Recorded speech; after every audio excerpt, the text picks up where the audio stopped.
Gloria a Dios. Sí, 1, 2, 3, sí, gloria a Dios. Gloria a Dios. Bendiciones, mis amados hermanos. Dios les bendiga mucho. Esta tarde es un gusto poder estar con ustedes. Gracias, hermano Freddy, por la invitación y a la iglesia local por prestar este auditorio y poder compartir un poco de la historia de la iglesia. Alguien dijo que el que no conoce la historia está condenada a repetirla. Así que voy a invitarle que abra su Biblia. Vamos a leer un texto en el libro de Esdras, capítulo 7, versículo 10. Esdras 7:10.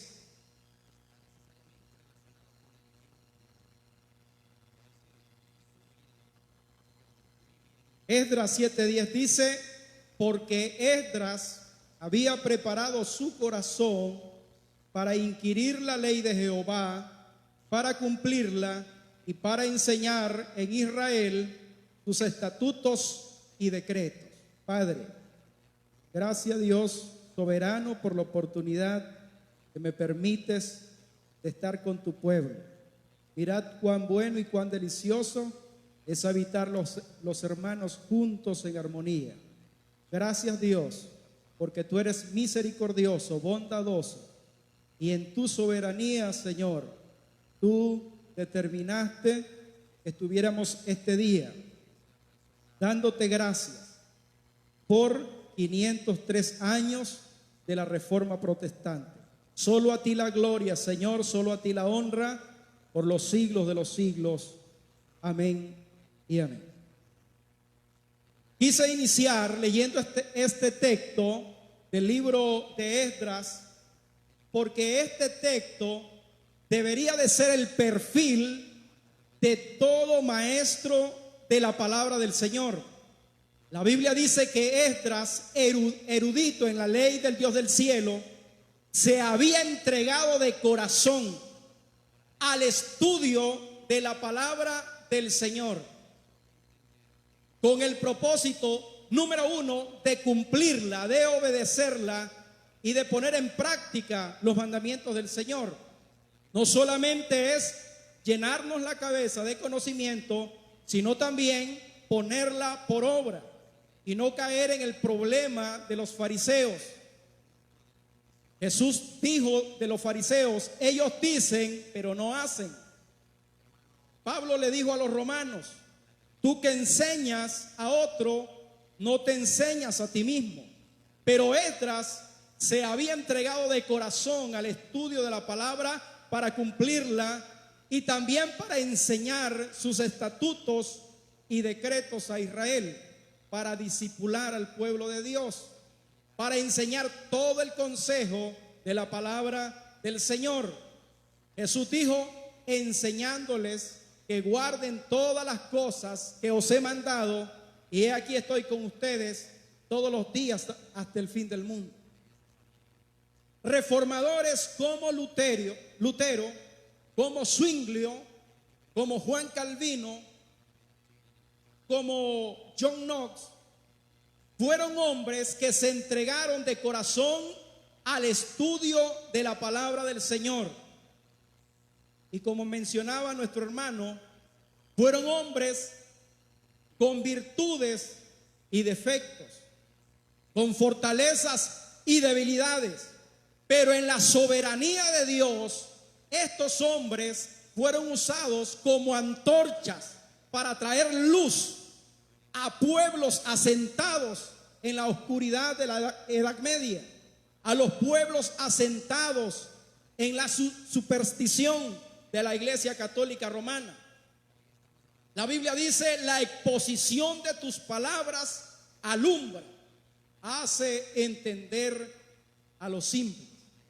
Y los reformadores se esforzaron por traer y enseñar la Biblia al pueblo, que las personas leyeran y entendieran el mensaje del Evangelio del Señor.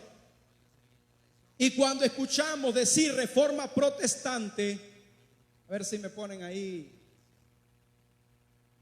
la imagen de Lutero.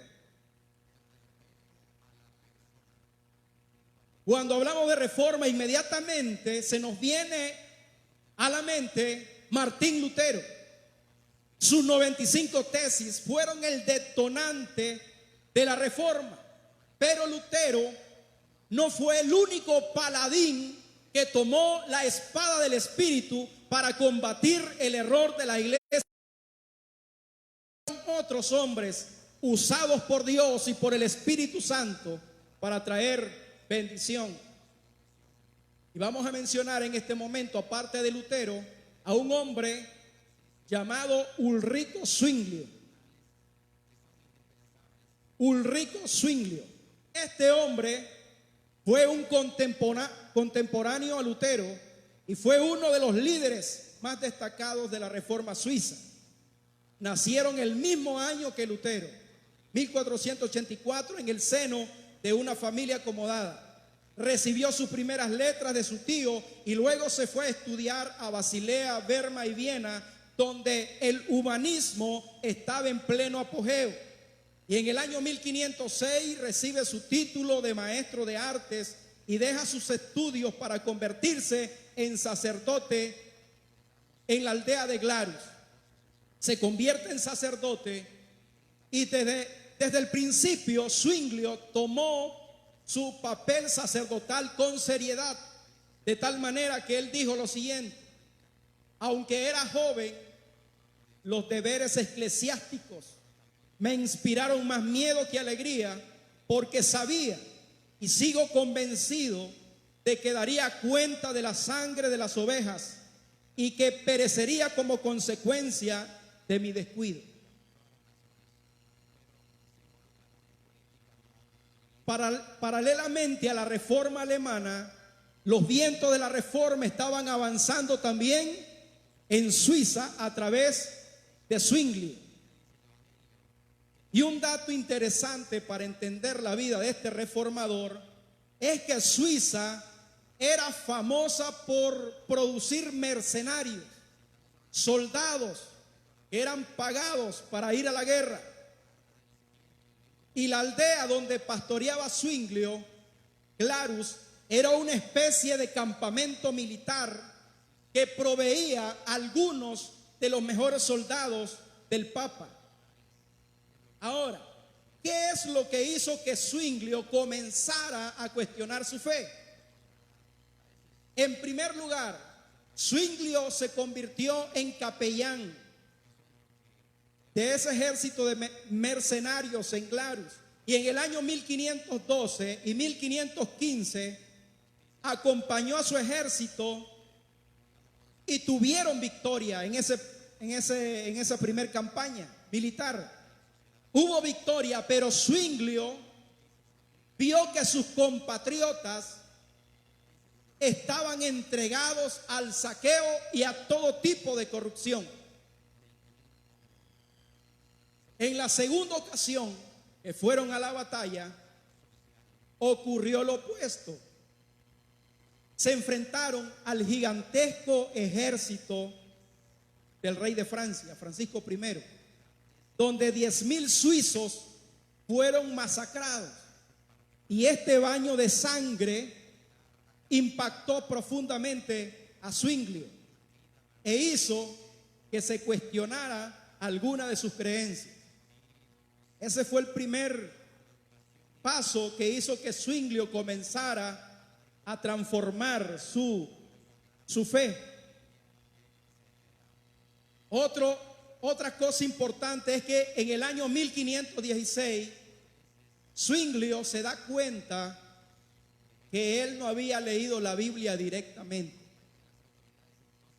Él lo que leía eran comentarios aprobados por la Iglesia Católica Romana, pero no había leído la Biblia directamente. Y en el año 1516, un hombre llamado Erasmo de Rotterdam publicó un Nuevo Testamento en el idioma griego y Zwinglio lo compró. Y esto cambió completamente la vida de Zwinglio. Erasmo de Rotterdam Erasmo de Rotterdam por poco entra en la Reforma, porque sus escritos influyeron a Martín Lutero. Martín Lutero le pidió ayuda, pero Erasmo no se quiso unir al movimiento, tomó un término medio, de tal manera que los católicos acusaban a Erasmo de haber influido y de no criticar a Lutero, y los luteranos criticaban a Erasmo de ser un cobarde, de no enfrentar a la Iglesia Católica. Pero el legado más importante de Erasmo de Rotterdam fue su Nuevo Testamento en griego, conocido como Textus Receptus. ¿Y por qué es importante? Porque este Nuevo Testamento de Erasmo fue usado por Martín Lutero para traducir su Biblia al alemán. También fue usado por William Tyndale para escribir su Nuevo Testamento al inglés.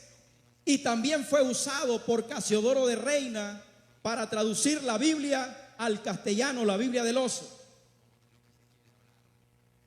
Y en 1516 compra esa copia del Nuevo Testamento.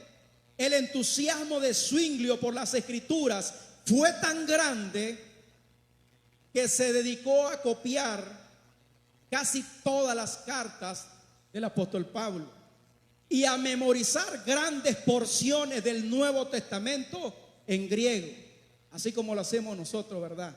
Memorizamos capítulos enteros casi. Y algo importante de la Reforma, amados hermanos, es que ellos se esforzaron por traer la palabra de Dios al pueblo, la Biblia, la sola escritura, que nuestra fe no está fundada en dogmas, en concilios, sino en la palabra eterna de Dios que vive y permanece para siempre. Y que nosotros debemos examinar a cada predicador a la luz de las Escrituras, y que no le podemos decir amén a todo. A ver si alguien me trae algo.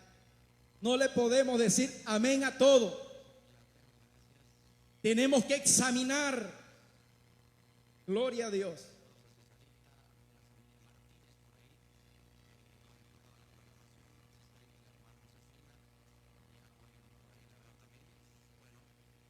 Tenemos que examinar.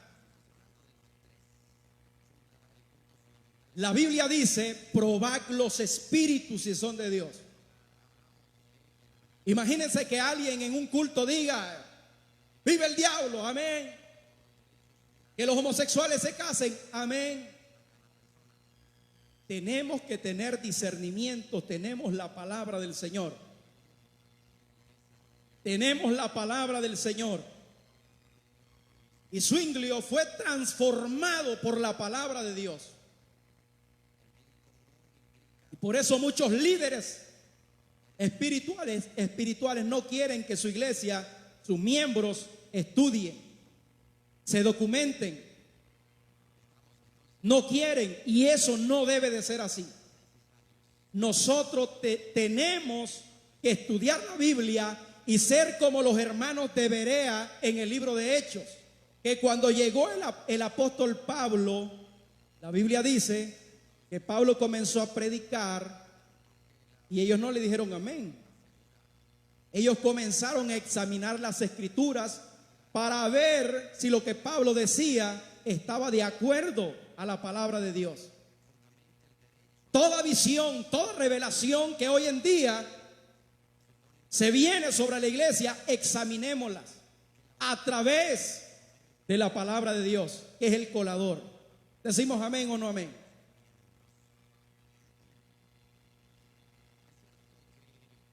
Como dice un historiador, esto significó para Zwinglio, cuando encontró la Biblia, algo así como el viaje de Cristóbal Colón. Encontró en la Biblia un nuevo mundo, un mundo que nunca había soñado. Y es que la ley de Jehová es perfecta, que convierte el alma. Gloria a Dios. Ahora, ¿qué sucedió después del encuentro con las Escrituras?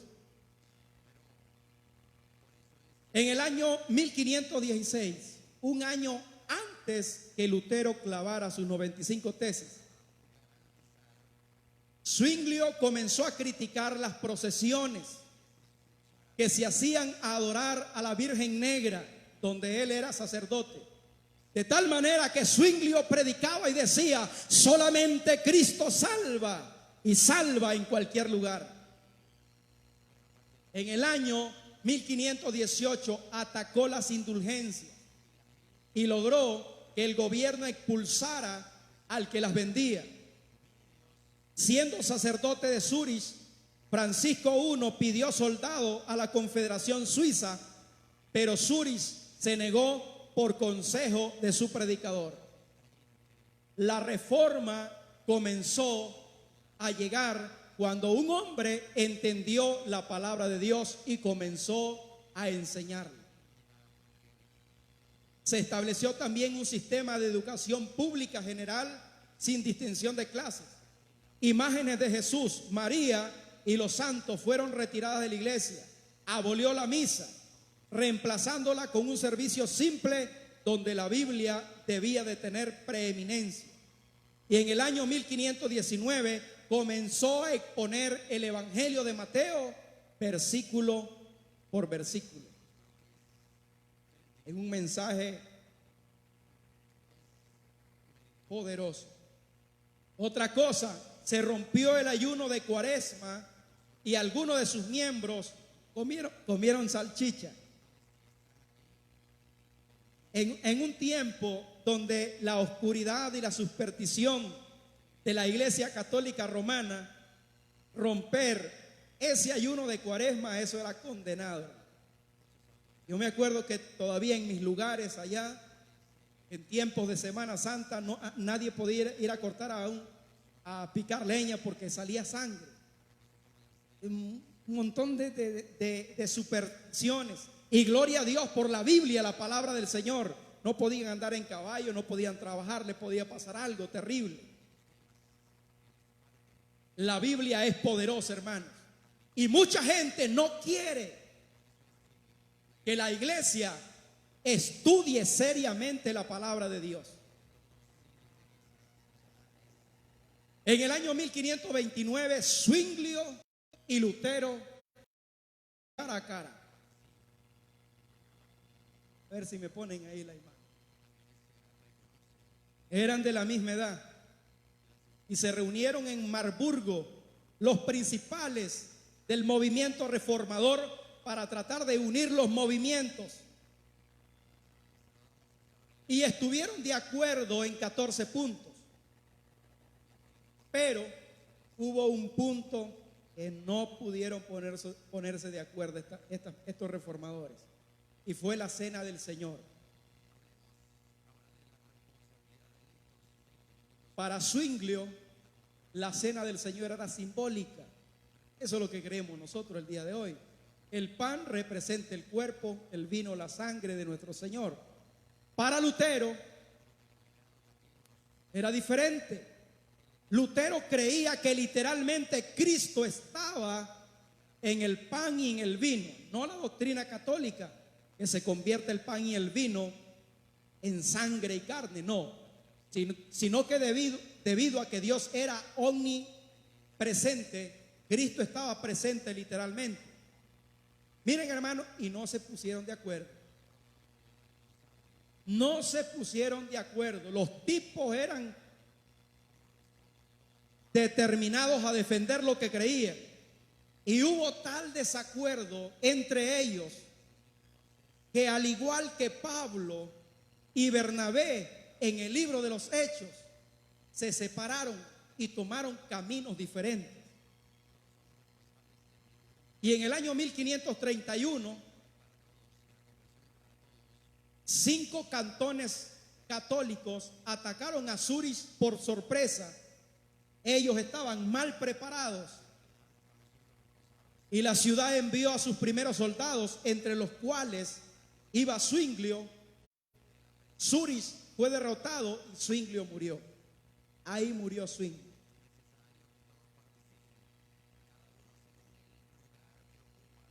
5 años después de la muerte de Zwinglio, llegó un joven francés al suelo suizo llamado Juan Calvino.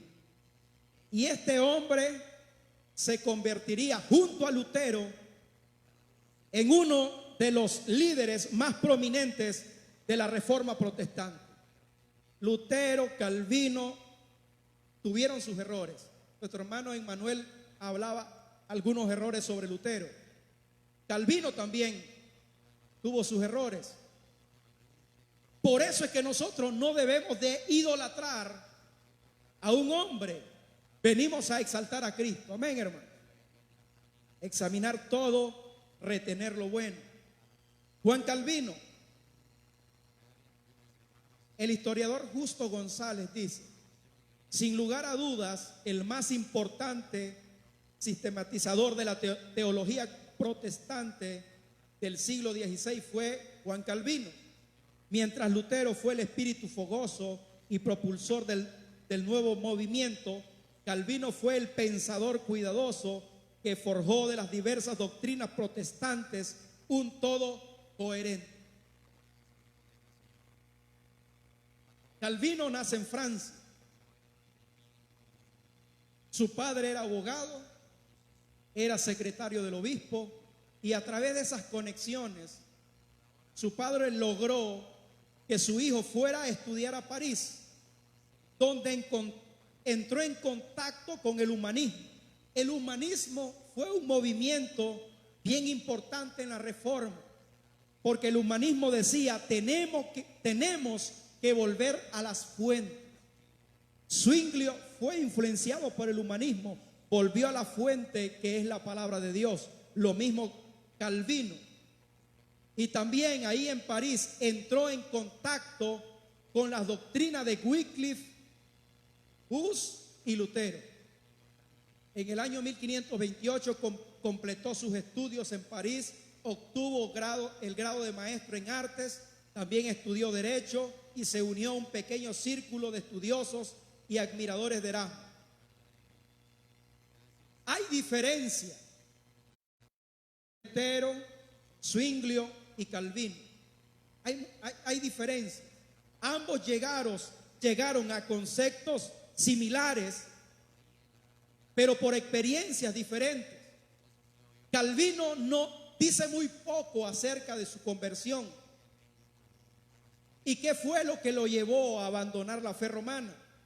Pero lo más probable es que su conversión haya sido el resultado del estudio de las Escrituras y de pertenecer a un círculo humanista.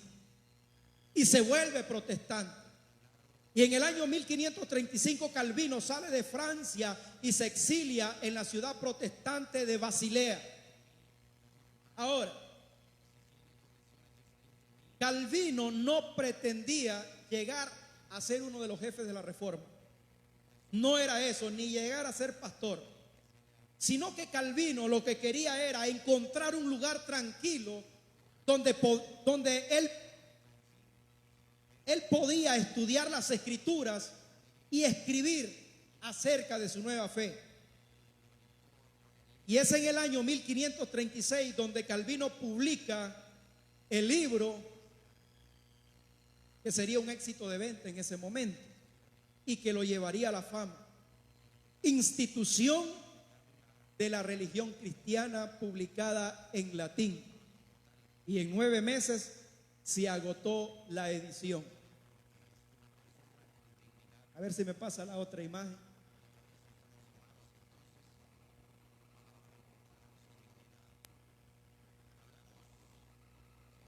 El encuentro de Calvino y Guillermo Farel fue decisivo en la vida de Calvino. Como ya mencioné, Calvino no pretendía ser uno de los jefes de la Reforma. Calvino llega a Ginebra y él lo que en su mente era solo iba a estar un día en Ginebra, pero alguien le avisó a Guillermo Farel, que era un reformador fogoso que había sido enviado de Francia a Ginebra para reformar la iglesia. Le avisó a Farel que Calvino, que el autor de la institución cristiana se encontraba en la ciudad. E inmediatamente Guillermo Farel se fue a buscar al joven Juan Calvino. Y Farel le presentó varias razones a Calvino por las que precisaba su presencia en Ginebra. Calvino lo escuchó atentamente, porque Guillermo Farel era mayor que él. Lo escuchó atentamente, pero se negó a acceder a su ruego, diciéndole: yo tengo proyectados ciertos estudios, yo quiero una vida tranquila, así que lo siento, no puedo quedarme en Ginebra. Cuando Guillermo Farel vio que no podía convencerlo a las buenas, entonces lo reprendió fuertemente y le dijo: Dios maldiga tu descanso y la tranquilidad que buscas para estudiar, si ante una necesidad tan grande te retiras y te niegas a prestar socorro y ayuda. Y Calvino dice: ante tal reprensión, esas palabras me espantaron y quebrantaron, y desistí del viaje que había emprendido. Y así comenzó la carrera de Juan Calvino en Ginebra como reformador. Por un lado tenemos a Lutero, por otro lado tenemos a Juan Calvino, que sus seguidores hoy en día, ¿verdad?, son conocidos como calvinistas.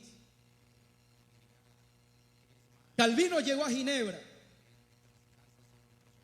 y comenzaron con Guillermo Farel a tratar de reformar la ciudad, pero en ese primer intento fueron desterrados, los expulsaron. Y estando en el destierro, volvió a sacar una segunda edición de la institución religiosa, pero esta vez en francés. Luego los ginebrinos volvieron a pedir que Calvino volviera a Ginebra. Cuando él vuelve, inmediatamente él logra que se adoptara una nueva constitución eclesiástica. El gobierno de la iglesia estaba a cargo de un consistorio compuesto por pastores y 12 laicos conocidos como ancianos. Hizo obligatoria la disciplina moral de la comunidad.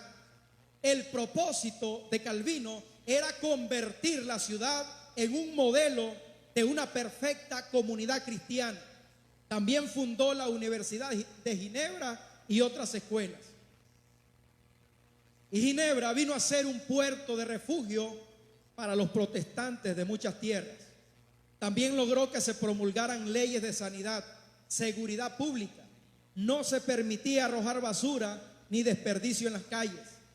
Se exigía a los comerciantes a hacer negocios honestos, y en tiempos de elecciones se predicaba el deber de los ciudadanos de elegir a hombres santos y el deber de las autoridades electas de gobernar según la ley de Dios. Necesitamos una reforma, amén, hermanos, en Matagalpa, Nicaragua.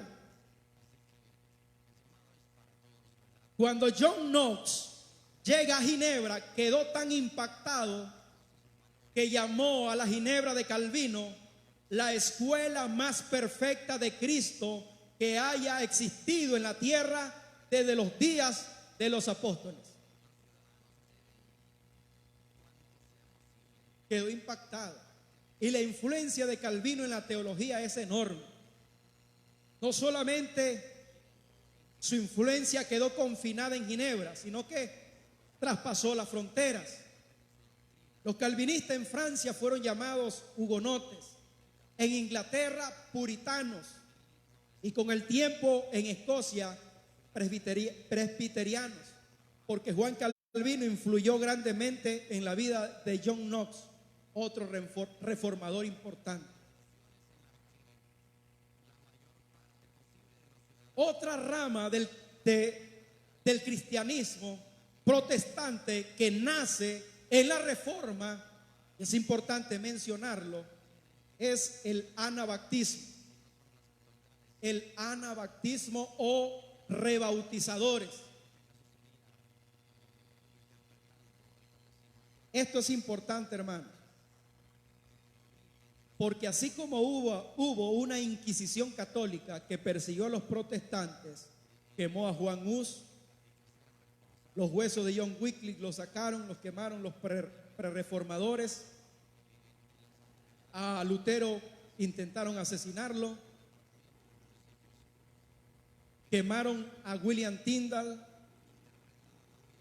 A los anabaptistas fueron perseguidos tanto por católicos como por protestantes. ¿Por qué? Los anabaptistas decían que debía de haber una separación entre iglesia y Estado. Rechazaron el bautismo de niños, paidobautismo, porque para ellos el bautismo no convertía a alguien en cristiano, sino que se debía de tomar una decisión personal, porque Lutero siguió bautizando niños, Zwinglio siguió bautizando niños, Calvino también siguió bautizando niños, y estos reformadores más radicales que querían volver a las escrituras dijeron: no, tiene que haber una separación entre la iglesia y el Estado, como lo fue en el libro de los Hechos. Tenemos que bautizar a personas que conscientemente quieran unirse al cuerpo de Cristo, a la comunidad cristiana. Y estos primeros anabaptistas surgieron en Zúrich, en la Zúrich de Zwinglio. Y ellos animaban, motivaban para que Zwinglio fuera más allá en su reforma, porque Lutero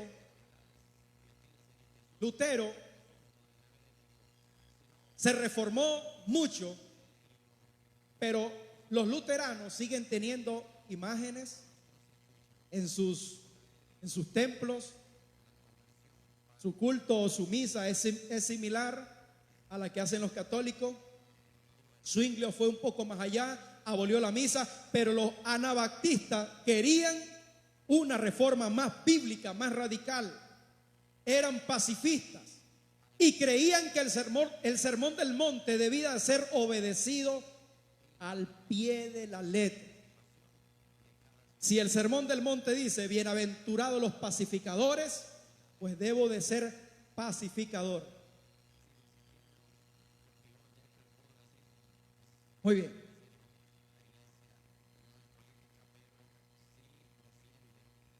Pero hubo una ala revolucionaria en los anabaptistas. Y estos anabaptistas revolucionarios procuraban traer el cielo a la tierra por medio de la espada. Algunos comenzaron a anunciar que la venida del Señor estaba cerca y que la ciudad de Estrasburgo sería la nueva Jerusalén. Estos se fueron al extremo. No podemos negar que Dios habla, que hay dones espirituales, pero hay locuras, hermanos, que mucha gente la está predicando, y la iglesia, por no discernir, por no estudiar la palabra de Dios, por no examinar, están abrazando doctrinas que no son bíblicas a la luz de la palabra del Señor. Gloria a Dios. Esa ala revolucionaria del anabaptismo fue aplastada. Pero luego surgió Menno Simons, un sacerdote holandés convertido al anabaptismo, y para Simons era fundamental el pacifismo y repudiaba toda relación con el ala revolucionaria del anabaptismo. De Menno Simons salen los menonitas, los Amish. Solo lo he visto en televisión. Los Amish se visten así y viven en comunidades, no tienen energía eléctrica. Y los Amish y los uteritas descienden de los anabaptistas. ¿Cuánto me falta, hermano? 3 minutos. Muy bien. De Lutero se desprende el luteranismo. De Calvino, el calvinismo, las iglesias reformadas. Tenemos el anabaptismo y tenemos la iglesia anglicana. Rápidamente, el rey Enrique VIII se casó con una reina católica. Esta reina católica no le dio un heredero varón. Él quería un heredero varón. Le dijo a Roma que anulara su matrimonio pidiendo el divorcio. El Papa Clemente se lo niega. Así que el rey Enrique VIII rompe relaciones con Roma, se divorcia de su esposa, se casa con otra mujer. Aquella otra mujer tampoco le da un hijo varón y le mete falsas acusaciones. Decapitan a su segunda esposa, se casa con una tercera, le da un hijo varón y Inglaterra se separa de Roma. Aunque Enrique VIII siempre fue un católico, porque siguió venerando a María, siguió el celibato clerical y dando culto e invocando a los santos. Y hubo esa separación.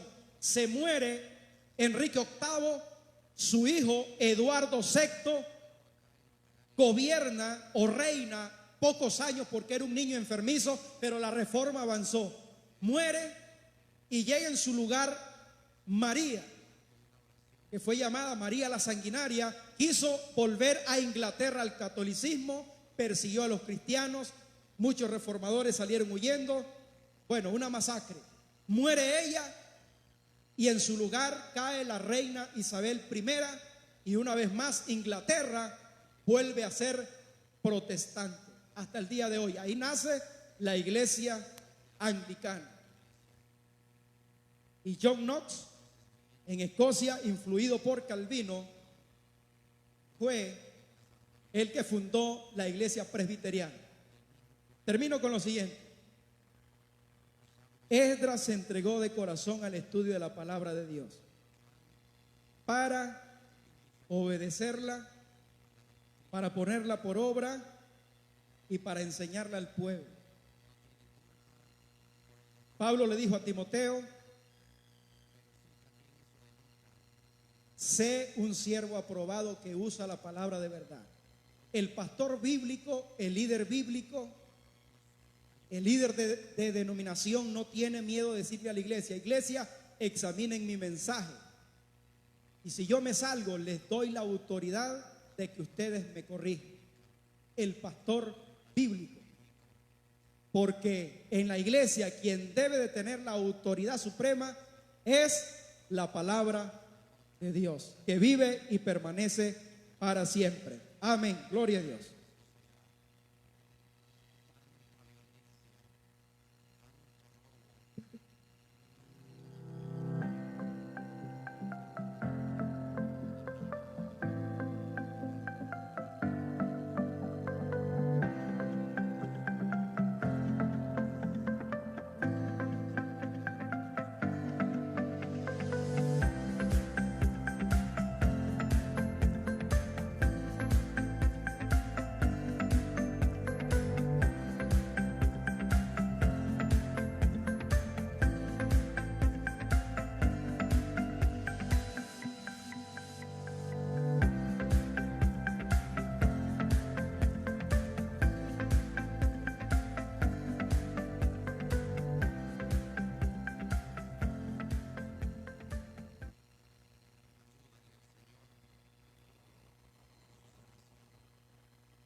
Bendito sea nuestro Dios, a Él sea la gloria por de los siglos, el único que merece alabanza y adoración.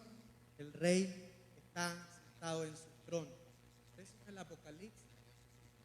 Los 24 ancianos arrojan coronas delante del que está sentado en el trono, porque a Él sea la gloria y el poder por los siglos de los siglos. Es un privilegio para mí estar aquí, poder compartir con ustedes este tiempo de reflexión acerca de las olas de la Reforma Protestante, y privilegio poder estar en compañía de los otros expositores que han hecho un esbozo histórico de lo que es la Reforma Protestante. Damos gracias al pastor de la iglesia local y al hermano Freddy por la invitación de poder estar aquí y compartir con ustedes la palabra del Señor en el fundamento de las 5 solas. Reciban un saludo cordial de parte de las autoridades de la Universidad Martín Lutero,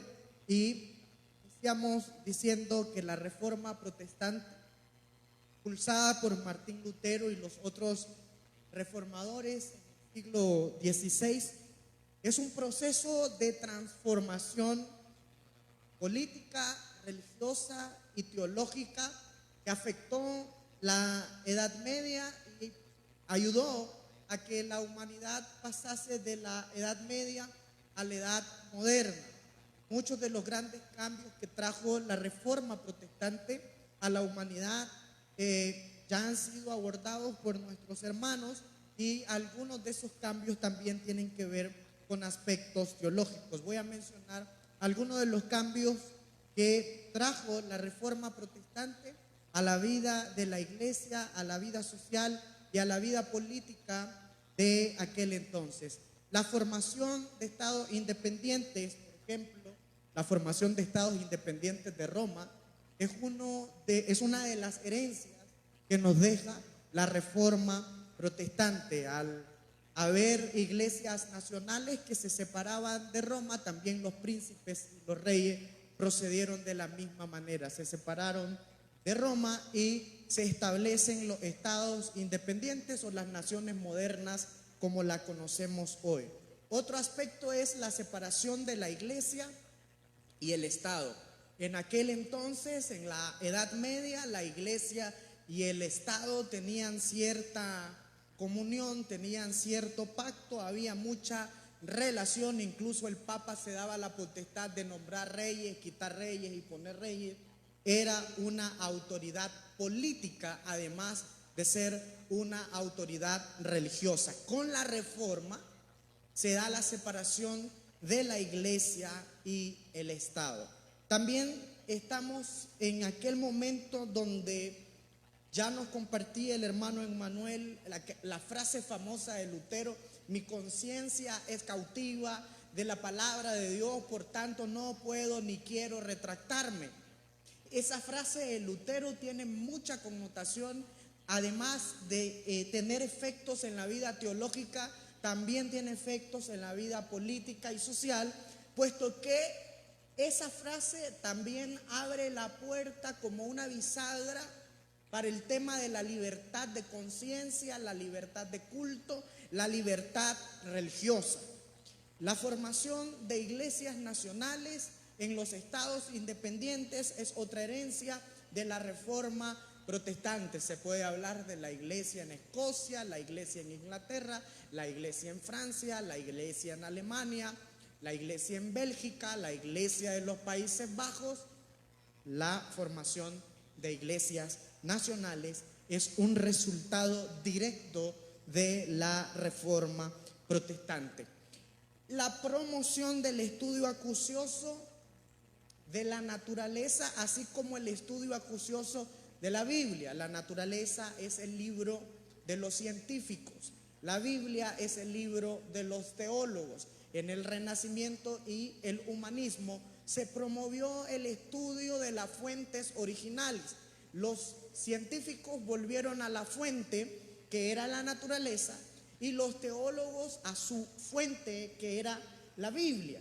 La promoción del estudio de la naturaleza como el libro del científico viene a traer un desarrollo en las ciencias naturales, y se desarrolla el conocimiento científico en la humanidad, algo que por el poder que tenía la iglesia en aquel entonces era prohibido en algún sentido, porque si la iglesia decía que la tierra era plana, todos tenían que rezar y repetir lo que la iglesia decía. Por eso no era fácil para los científicos como Galileo Galilei o Copérnico ir en contra de lo que la iglesia decía. Pero cuando surge la reforma, hay un auge a volver al estudio de la naturaleza y hay un desarrollo en el estudio de las ciencias naturales.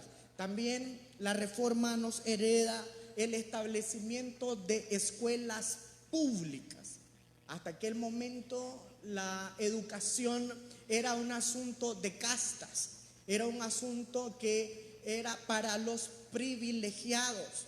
La educación era para los príncipes, para los reyes, para la nobleza, pero el pueblo, la mayoría del pueblo era analfabeta, no sabía leer ni escribir, y aquel principio de sola escritura no tenía sentido alguno si la gente no podía leer. De modo que los reformadores promovieron insistencia el tema de la educación pública y de la educación gratuita para la niñez. Esa es otra herencia que nos deja la reforma protestante. La democracia es otra herencia que nos deja la reforma protestante. Hasta la Edad Media el Papa tenía el derecho y poder de nombrar o quitar reyes, o las monarquías se heredaban. Con la reforma protestante, los reformadores decían que todos los cristianos eran sacerdotes. El sacerdocio universal de los creyentes es un principio teológico de la reforma protestante, de modo que los pastores en la iglesia no eran puestos de forma tajante por algún líder superior o por alguien máximo, sino que eran electos por el pueblo. Eso es democracia. La reforma nos hereda también el tema de la democracia, el desarrollo de las artes. Por ejemplo, Lutero, que también era músico, un compositor de himnos, entre los que se destaca el famoso himno Castillo fuerte es nuestro Dios. Y se pasa de la música gregoriana a la música de grupo, a la música coral, a la música con notas. Esas son algunas de las repercusiones que tuvo la reforma en el ámbito político, social y económico. También se puede hablar, porque por allá hay un sociólogo, el padre de la sociología, Max Weber, escribe un libro que se llama Ética Protestante y el espíritu del capitalismo.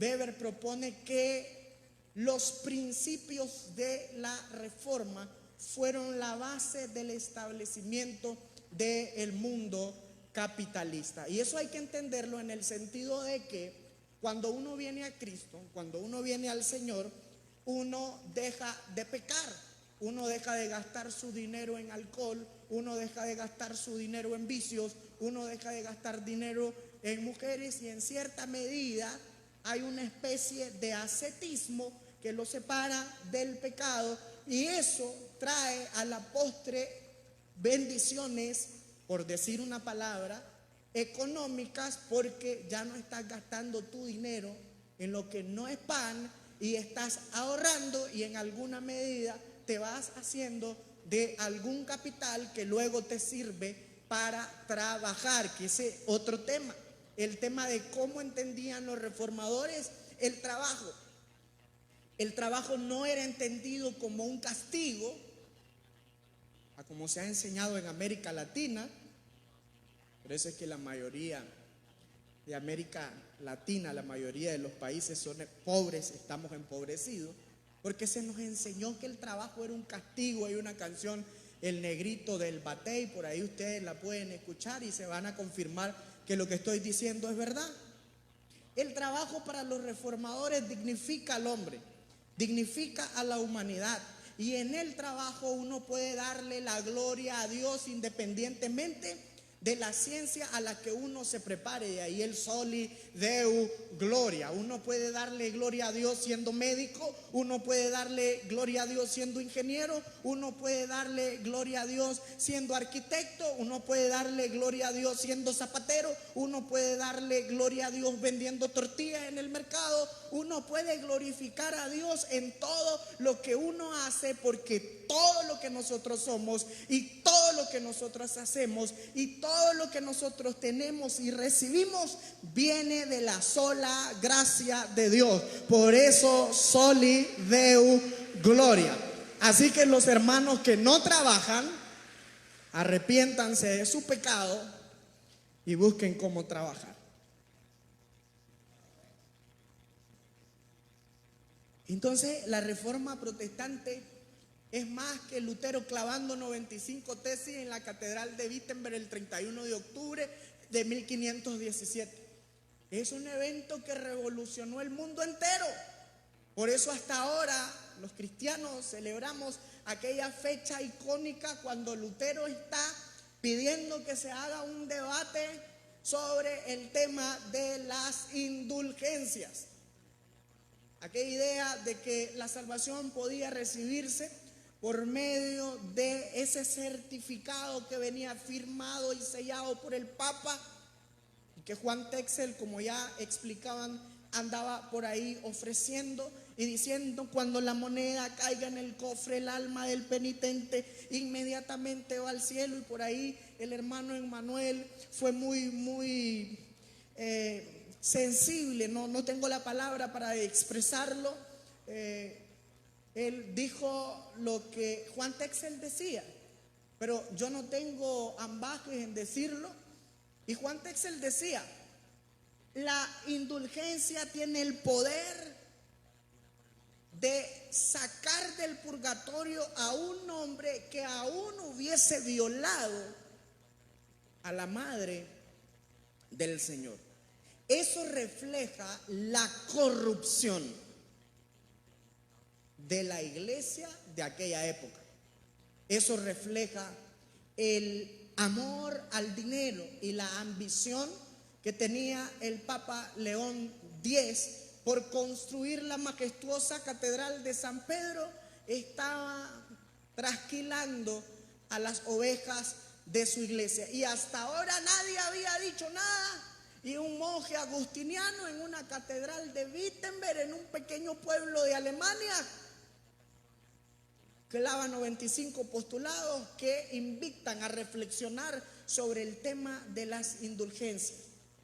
Y es importante entonces para nosotros recordar la reforma protestante. Las arcas de la iglesia se iban engrandeciendo, se iban engrosando mientras se iba predicando la venta de indulgencias, que también estaban confabulados los príncipes de Alemania, porque también recibían algún porcentaje de las ganancias de aquellas ventas famosas del certificado que daba salvación y sacaba a la gente del purgatorio.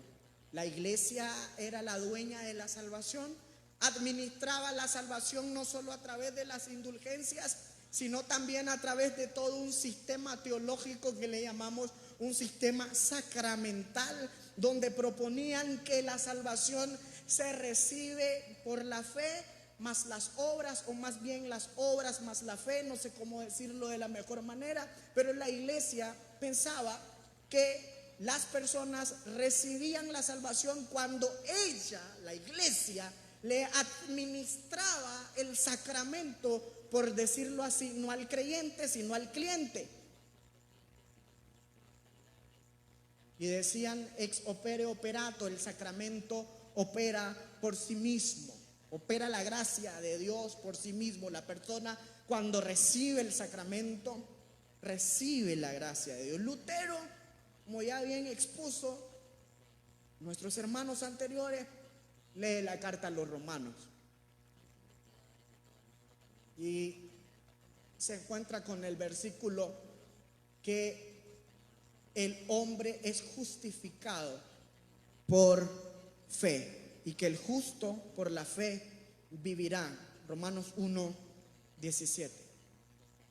No es la justicia en el sentido de carácter, sino la justicia que Dios te otorga, la justicia que Dios te da, no por tu obra, sino por la obra de Cristo en la cruz. Y recogiendo los principios de la Reforma Protestante, agrupando los principios teológicos, se conocen como las 5 solas.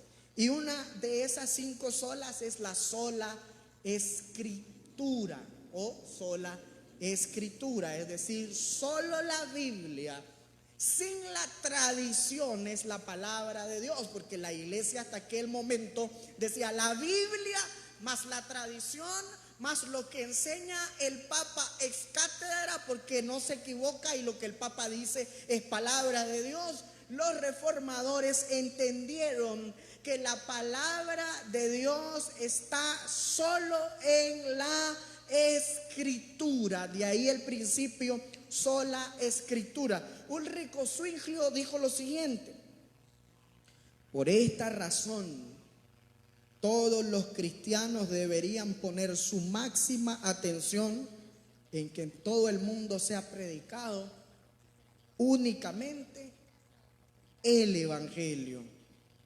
Juan Calvino: ha crecido entre muchos un error muy perjudicial, y es pensar que las escrituras no tienen más autoridad que el que le concede la iglesia, como si la eterna e inviolable verdad de Dios estuviese en la fantasía de los hombres. ¿Por qué eran tan radicales los reformadores? ¿Por qué actuaban así en contra de quienes les habían formado, por decirlo así? Es que una cosa es estar aquí en el siglo XXI y otra cosa era estar allá en la sociedad oscura del siglo XVI, donde la iglesia era un imperio y tenía el poder de llevarte al infierno o llevarte al cielo, y la gente vivía desesperada por su salvación. No había televisión, no había teléfono, no había celulares, no había sistema de comunicación, la imprenta recién se inventaba, no todos sabían leer, y lo que la iglesia decía era ley. Una persona promedio vivía a los 40 años. Así que imagínate, si alguien de tu familia se moría a los 30 años, vos querías que esa persona alcanzara la vida eterna, la salvación, el cielo, y ibas a hacer de todo para sacarlo del infierno y llevarlo al cielo, y ese es el engaño. Por eso entonces los reformadores tuvieron que ser fuertes, tajantes, por el contexto en el que vivían. Toda la escritura es inspirada por Dios, útil para enseñar, para redarguir, para corregir, para instruir en justicia, a fin de que el hombre de Dios sea perfecto, enteramente preparado para toda buena obra. Porque la palabra de Dios es viva y eficaz, más cortante que toda espada de 2 filos, y penetra hasta partir el alma, el espíritu, las coyunturas, los tuétanos, y discierne los pensamientos y las intenciones del corazón. Creemos en la claridad de la Biblia. La Biblia es clara, habla con un lenguaje que todos puedan entender, de modo que la iglesia debía o debe promover el estudio de las escrituras. La ley de Jehová es perfecta, que convierte el alma. El testimonio de Jehová es fiel, hace sabio al sencillo. La suficiencia de la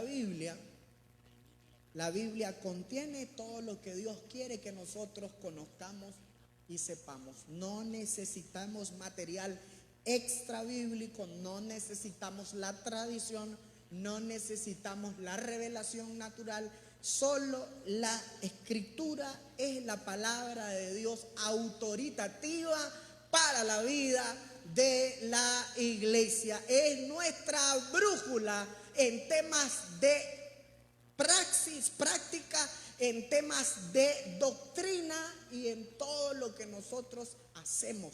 La Biblia es nuestra brújula, nuestra regla suprema de fe y conducta.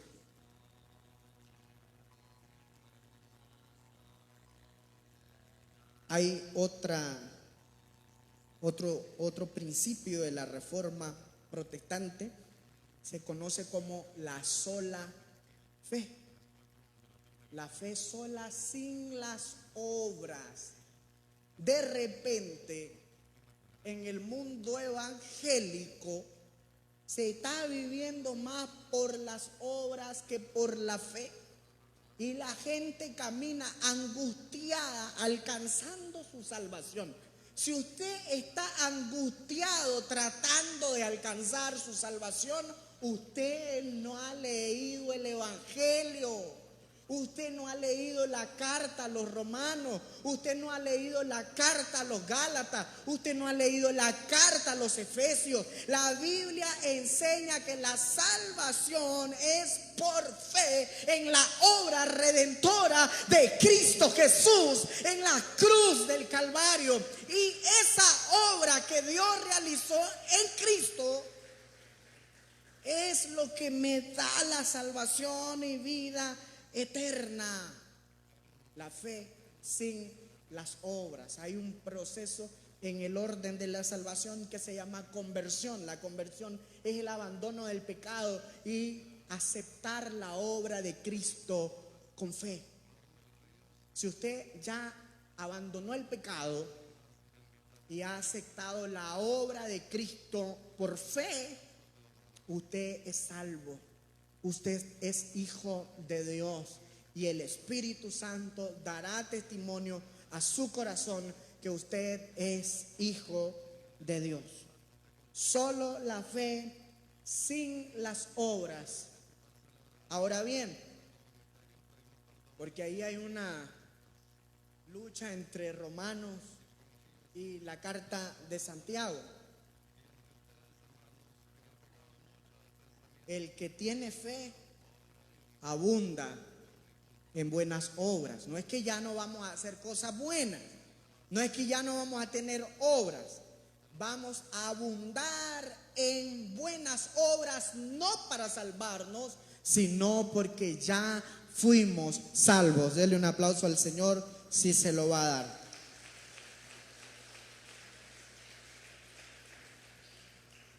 Ulrico Zwinglio al respecto dice: porque nuestra salvación consiste en creer en el Evangelio y por el contrario nuestra condenación en la incredulidad.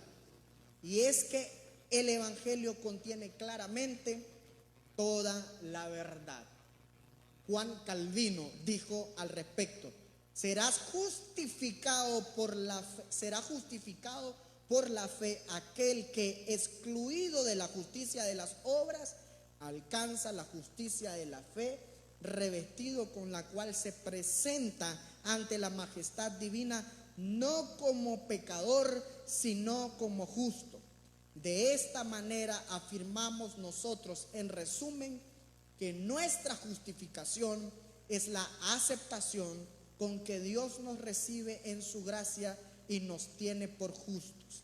Y decimos que consiste en la remisión de pecados y en la imputación de la justicia de Cristo. Cuando se da la conversión, cuando venimos a Cristo con fe y nos arrepentimos de pecado, Dios perdona nuestros pecados, pero al mismo tiempo nos imputa la justicia de Cristo. Es un término judicial en algún sentido. La justicia que es de Cristo se me es impartida a mí como creyente, porque ahora vengo a estar en unión con Cristo. Y si estoy en Cristo, nueva criatura soy. Las cosas viejas pasan y aquí todas son hechas nuevas. Si estoy en Cristo, estoy unido a la vid verdadera, y el que está unido a la vid verdadera lleva mucho mucho fruto. Evangelio de Juan, capítulo 15.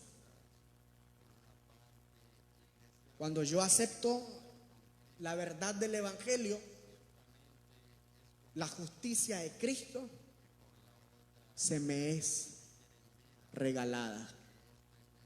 Dios se dona a sí mismo en Cristo. Y esa donación de Dios en Cristo se recibe única y exclusivamente por la fe. No hay otro camino, hermano. No hay que peregrinar, no hay que comprar indulgencias, no hay que comprar reliquias, no hay que comprar milagros.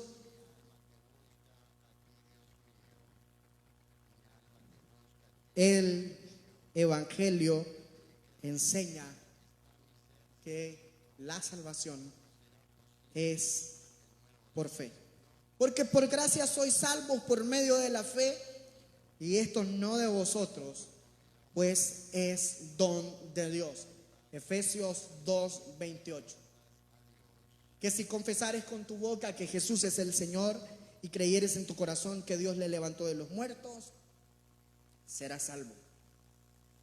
Porque de tal manera amó Dios al mundo que ha dado a su Hijo unigénito, para que todo aquel que en él cree no se pierda, mas tenga vida eterna.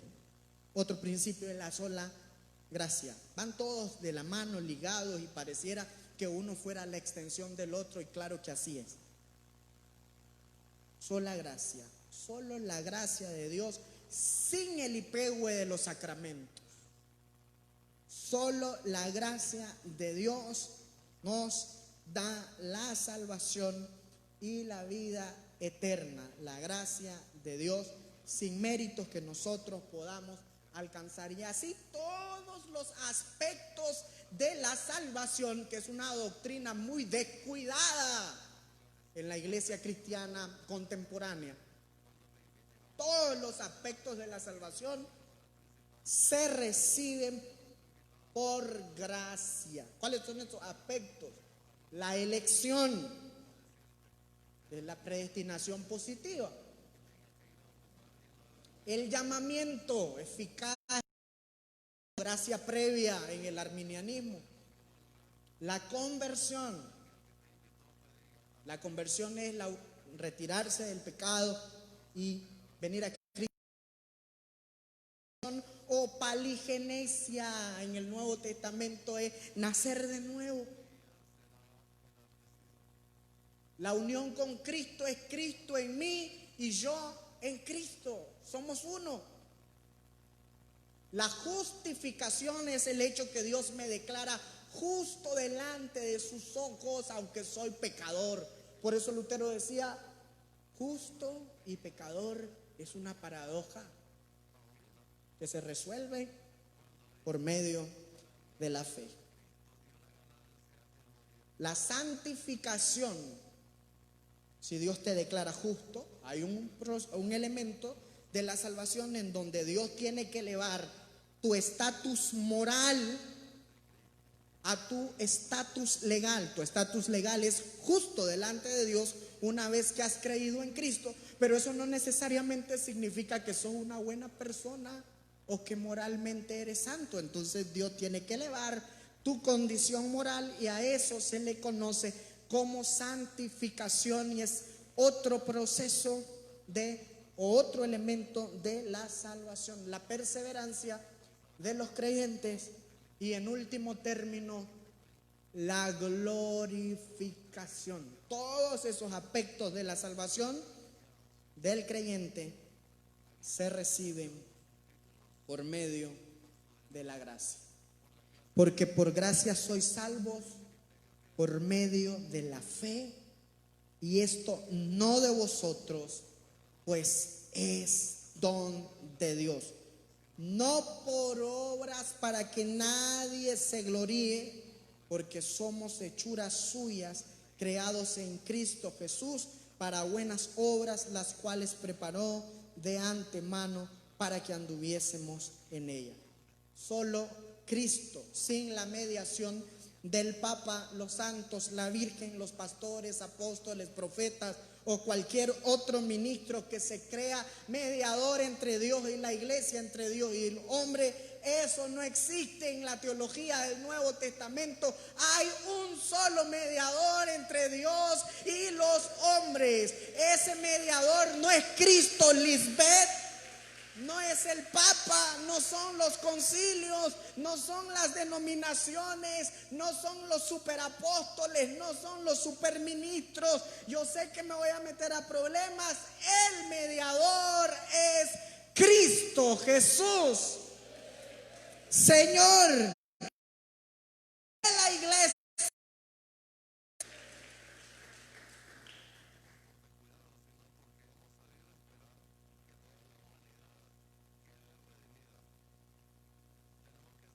Dios quiere concedernos todas las cosas en el nombre de Cristo, y de esto se deduce que tampoco necesitamos otro mediador más allá, Ulrico Zwinglio, porque hay un solo Dios y un solo mediador entre Dios y los hombres, Jesucristo hombre, el cual se dio a sí mismo en rescate por todos, de lo cual se dio testimonio a su debido tiempo. Jesús dijo: yo soy el camino y la verdad y la vida.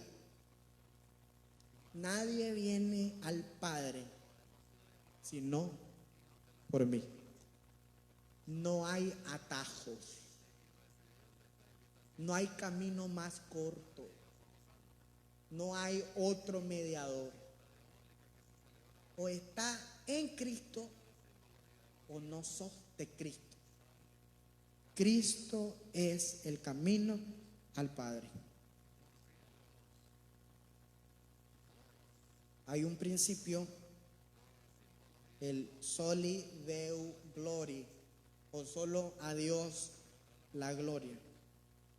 Este principio nos recuerda que nosotros, los seres humanos, somos vasos de barro que Dios utiliza según su gracia le permite utilizarnos, porque de repente los títulos, el crecimiento en la iglesia local, la multiplicación de la membresía, el mejoramiento y adiestramiento en la predicación, el conocimiento de la homilética, la hermenéutica, la historia, la teología, te pueden marear.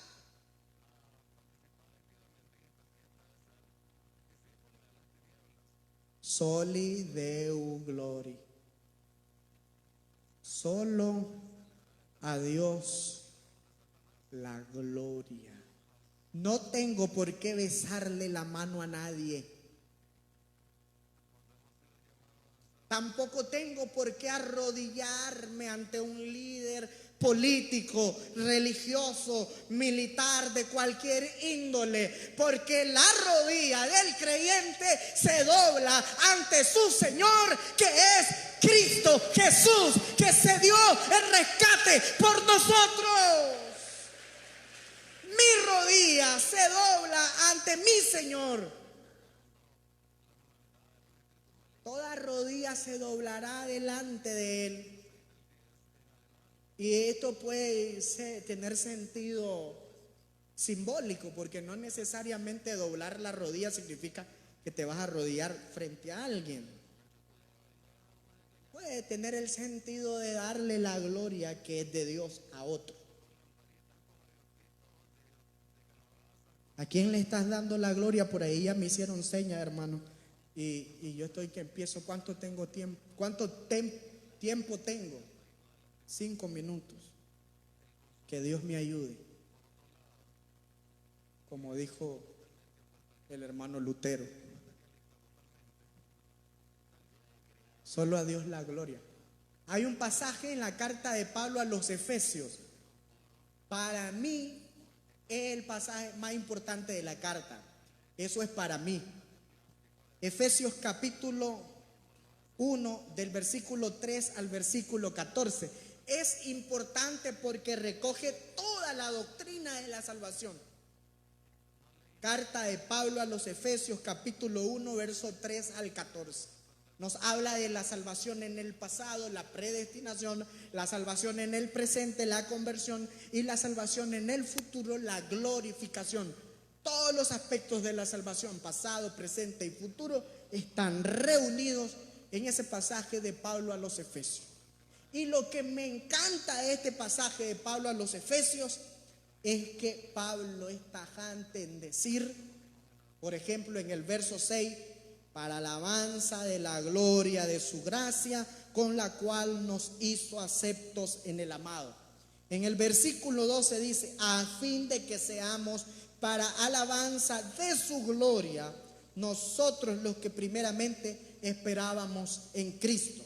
Y en el versículo 14 cierra diciendo que es las arras de nuestra herencia hasta la redención de la posesión adquirida para alabanza de su gloria. Soli Deo Gloria. Y no me quiero ir de aquí, porque ya me están corriendo, sin plantear desafíos que tenemos como creyentes en el siglo XXI. En primer lugar, el principio de la sola escritura hoy es desafiado por métodos teológicos emergentes como el neopentecostalismo y sus figuras carismáticas que en ocasiones se adjudican mayor autoridad que la palabra de Dios. Es un desafío para nosotros defender la sola escritura, la sola Biblia, la sola palabra de Dios como fundamento de la fe de la iglesia. En segundo lugar, el desafío respecto al principio de la sola fe. En la actualidad, los que comercializan la salvación, los que venden los dones de Dios, nos plantean el desafío de predicar la sola gracia, la sola fe nuevamente.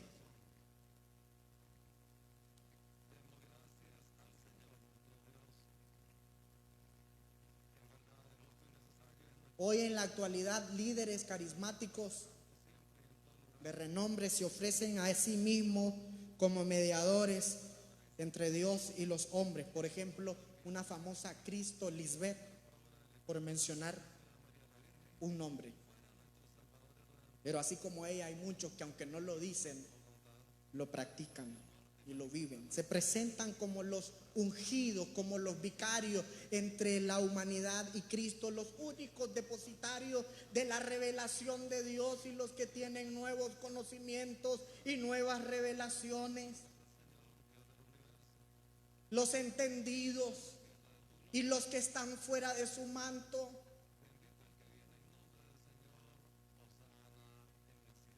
Están caídos de la gracia. Mi cobertura, mi manto es Cristo, porque Él fue el que me salvó. Eso no es desobediencia, tampoco no significa desobediencia a la Iglesia Nacional. Debo mantenerme en buena comunión con la Iglesia Nacional, pero debo recordar que estamos siendo desafiados por estos movimientos emergentes que están enseñando y practicando doctrinas que no son bíblicas.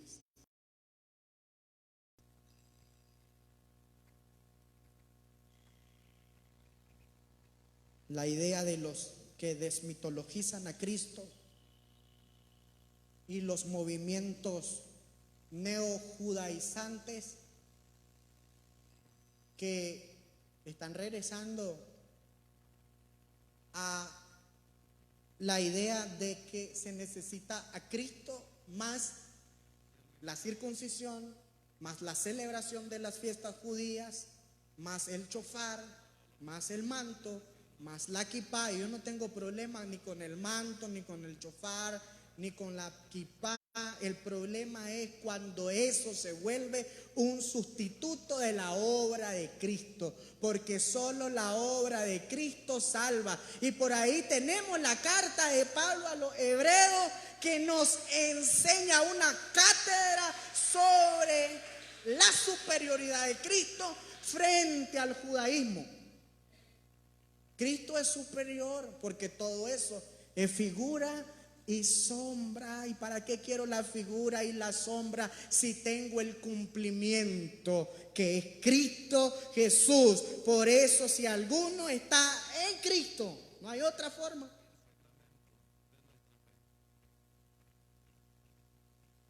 Otro desafío es el tema de la gloria que se le atribuye a líderes políticos, líderes religiosos, megaministros, que no debe dársele, porque la gloria le pertenece al Señor, quien nos ha salvado, quien está dispuesto a renunciar a su propia gloria para darle la gloria a Cristo. Ese es un hijo de Cristo. Pero quien no está dispuesto a ser humilde, este no es hijo de la luz, sino hijo de las tinieblas.